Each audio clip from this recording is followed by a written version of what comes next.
खटिया सर के अब होई कैसे अब होई कैसे दिल धड़ के खटिया सर के अब होई कैसे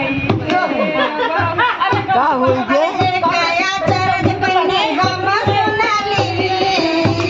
काया चरण बने हम सुनली अरे का अरे सासू के पैर ससुर मसके अब होई कैसे अब होई कैसे अरे सासू के पैर ससुर मसके अब होई कैसे अब होई कैसे अरे दिल धड़ के खटिया सर के अब होई कैसे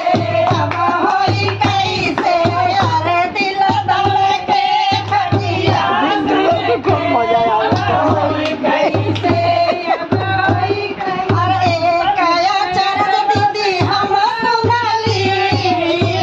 काया चरण दीदी हम सुनली अरे जटनी का पैर जेठा मसके अब होई कैसे अब होई कैसे अरे जटनी का पैर मसके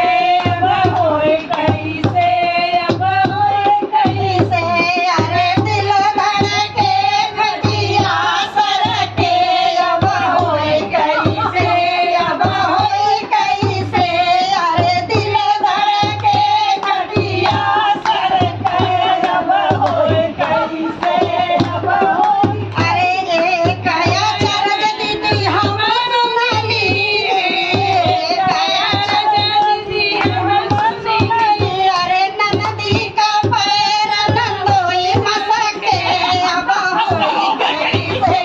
अब होई कैसे अरे ननदी का पैर नंदोई मसके अब होई कैसे अब होई कैसे दिल धड़ के खटिया सर के अब होई कैसे अब होई कैसे अरे दिल धड़ के खटिया सर के पढ़े लिखे कैसे अब होई अरे